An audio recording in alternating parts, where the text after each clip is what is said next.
Today's episode is going to be a lot more reflective in nature.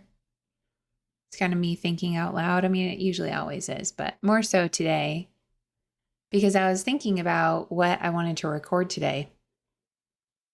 And I have been down the rabbit hole with certain topics lately, really trying to figure it out, like a lot of effort in the direction of figuring it out in a way that makes sense to me. And I thought I should record about what I'm trying to figure out. Seems like a natural thing. It's where my mind's at. I think it could be helpful information. But I'm like in the thick of trying to figure it out. So I don't even know what I think yet. I don't think I'd be able to talk out loud about it in a cohesive way that would make sense at the moment. And the topics I'm looking into, because I'm writing a training for therapists about attachment and relational dynamics and things of that nature, but more so rooted in the process of unbecoming. And I've been having one of those experiences where a lot of the information you thought was pretty solid, some of the science you base your work on, turns out not to be so solid after all, because at the end of the day, everything is a theory at best. And it's easy to forget that. When you're really using something that you feel like is helping people, you can almost kind of forget it's a theory, and it can start to feel more like a belief or true, like, a truth in the belief. So when new evidence comes out that shakes the ground a little bit, you're like, whoa, okay, everything I thought I knew may not actually be what I thought it was. And that's kind of been the whole feeling I've had ever since I started writing The Process of Unbecoming. But now trying to put it into a training for therapists, I really want to dial in the science behind attachment, how it actually works, things like that. As far as we know, the theories now today, they're a little more updated. And rethinking the way that I have talked about attachment and relational issues in the past, as I've seen the culture shift in relation to attachment issues. So anyway, I've been thinking a lot about that, doing a lot of research, understanding the concept creep of the mental health field in general, I think. But I haven't really solidified, I haven't landed on a place yet that says, okay, this is actually what I think could be happening. Now I want to talk about it. So I still have a lot of research to do and understanding and writing things out. So when I was thinking about recording today, I was like, oh man, I really don't know how I would put this into words yet, especially the physiological aspects. I really like to be confident in the anatomy and how things actually work before I start talking about it. Obviously, that's just good practice. And I could feel this pressure kicking in as I was thinking about it, knowing that today is usually the day I record and what's it going to be. And this pressure to produce something of substance and value, which is, a positive pressure. But then I started, thinking about, okay, well, what could I do? Let me just pick a topic and talk about that. And it felt more like a composite topic. Like, I'll just put this in this place this week and whatever, that'll be that. And I just had to stop and laugh at myself. And I had one of those zoom out moments. I don't know if you guys do this, but I love the practice of zooming out, where all of a sudden I'm like in my head and I'm all like tunnel vision. It almost feels like my eyes are closed and I'm just like in my small little world. And something in me zooms out and I'm like looking at myself from the outside in this like contracted state, like trying so hard to figure out not just all the stuff I've been thinking about, but like what I'm going to talk about on this podcast, and then all the doubts that come into that, like, does it even matter? Is anybody even listening? What am I even thinking? What's a good topic? What could relate? oh, and I just like in this little like contracted state, and I see myself looking at myself, and I'm like, what's the big deal? What are we doing? Take a breath, Lacey. And then I zoom out further and I like see my house, in Cottonwood with my family just here hanging out. And then you just keep zooming out. It reminds me of what I talked about last week with the smallness of awe, like feeling small and how impactful that feeling can be. Sometimes my brain just spontaneously zooms out so big. I'm like in outer space looking at the earth, like, meh, everything's okay. All you can do is laugh. So I had one of those moments this morning and I just felt the pressure alleviate immediately.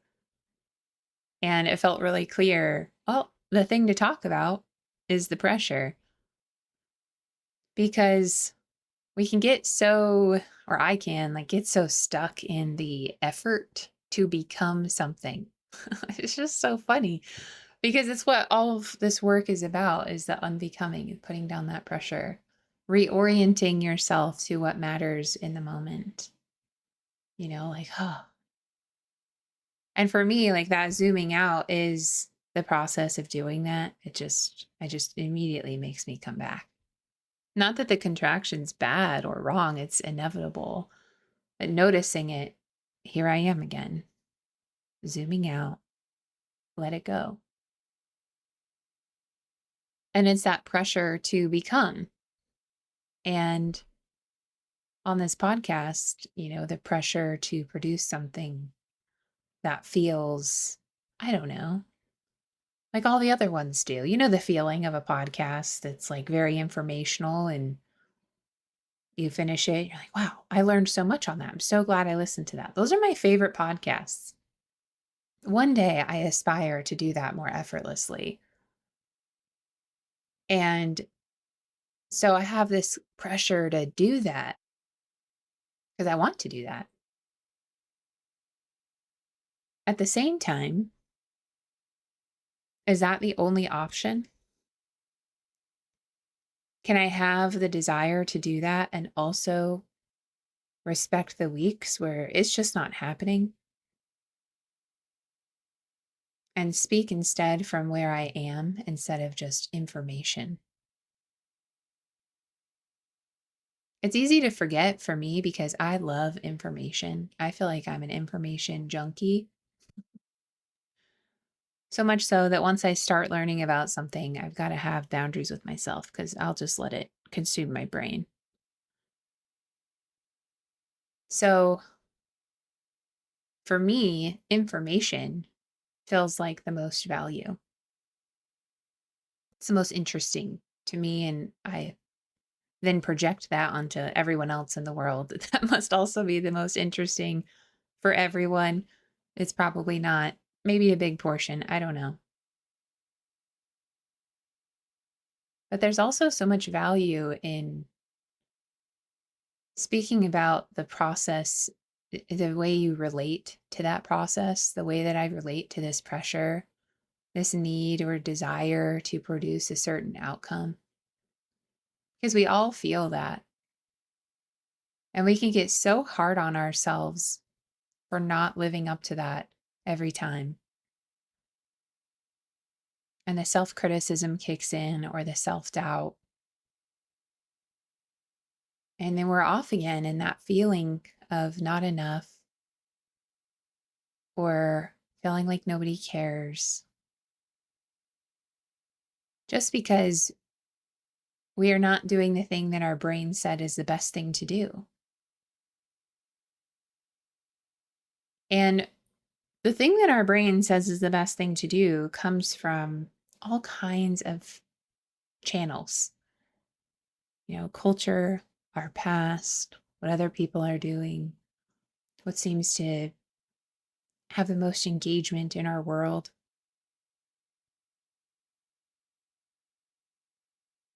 And to slow down and see and zoom out, like nothing is that important. I mean, you get to decide what's most important, but these places where we find ourselves with the most pressure to produce a certain outcome are usually not the most important. And I think to myself, what drives that? What drives that pressure, that feeling that these little things that feel really big can start to hold so much magnitude or weight? When I really focus in on it, it seems like twofold, the thought or internal belief of not good enough or fear of not being good enough. And then the emotional experience of fear in general, and fear driving so much of that. And it brings me back to principle 1 of the process of unbecoming, that wholeness is inherent. And what would it be like to be grounded in that belief and then think about what you want to do? And when I say wholeness, and I've talked about this before, and I'll talk about it again because it's my favorite topic.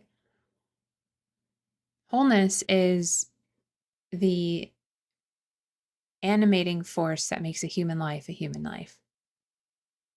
It's the part of being human, the aspect of us that reaches and feels and holds capacity for relationship and connection. It's the aspect of us that holds our inherent worth and dignity as human beings. It's the intangible part. It's not in behavior. It's just the nature of being. You're born with it, you die with it, and nothing that happens in life can take it from you. And I just think, okay, grounded in that belief, then what do I want to do? And then it just felt easy. Talk about where you are while the rest comes together in the background. I don't have to have the pressure to put all of that out there right now if it's not ready. I don't have to find a composite topic to make up for it. So it's kind of taking away those layers of performance or effort that we can lead with. The other day, I may have been yesterday. My gosh, time is so weird these days, but I think it was yesterday. I was giving my son a bath, and he's 9 months old now. And I've talked about before, he's a really good reminder of this wholeness is inherent because it's so apparent, in him. But he was facing away from me, playing with his toys.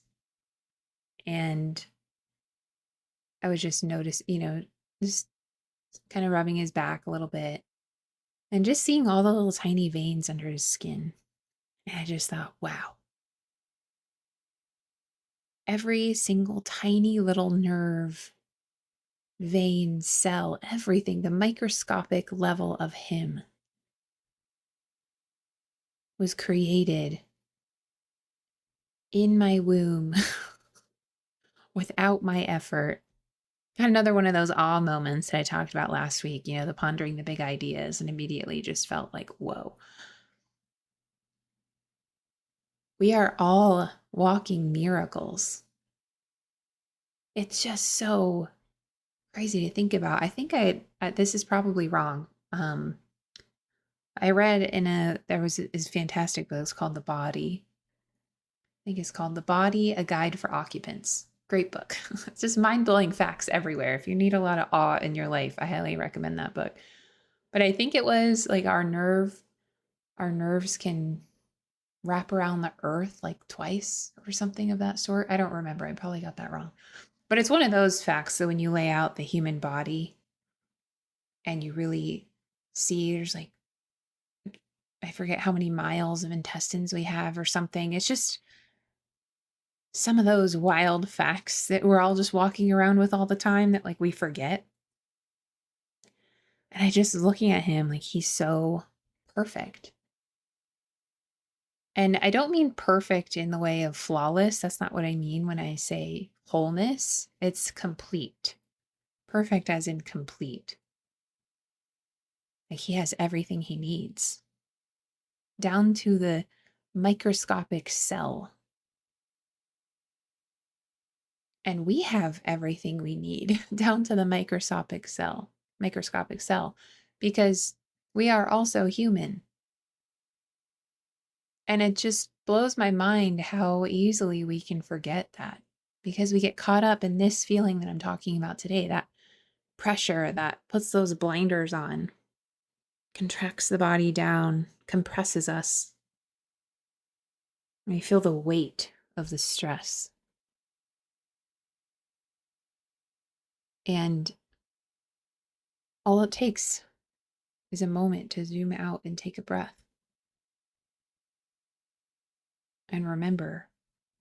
And this is the returning aspect of unbecoming. As soon as you do that, you're already back in the first principle. The wholeness is inherent. There's a overlap I'm noticing between that principle and the emotion of awe, which makes sense. But when, we go back out to that state, and it's not that we can hold that state all of the time. The contraction's going to happen. That's just life. That's just another part of being human. But when we're in that expansion again of like, oh yeah, I remember. And then coming back and then remembering. I recorded about this a few weeks ago. I don't remember how many weeks ago now. But I'm noticing, since I do these weekly recordings, I cycle through my own process of becoming and unbecoming probably every few weeks. So that's interesting. Not that it's not happening several times a day as well, but really like the bigger moments. Seems like every few weeks.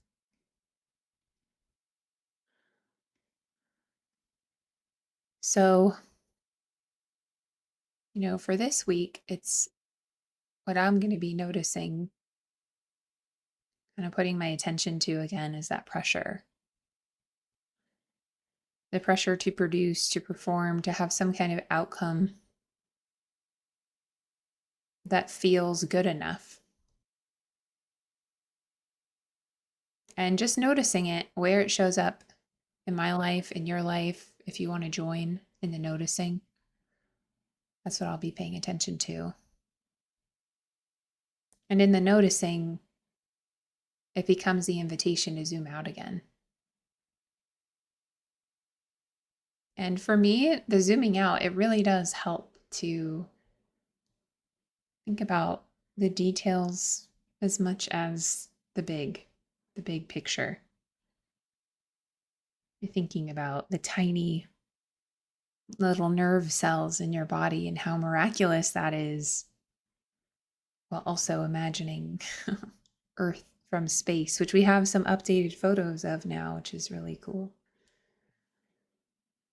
So you look at some of those, kind of puts you right back where you belong.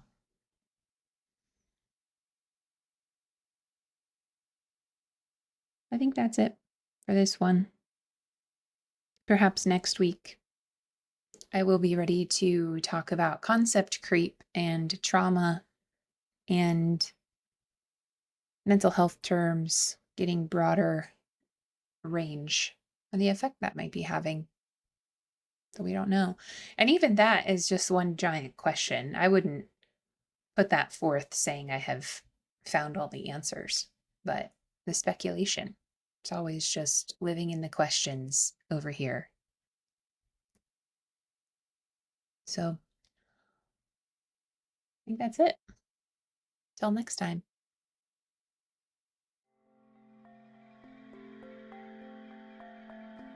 You can find more of this work at theunbecominghub.com. Until next time.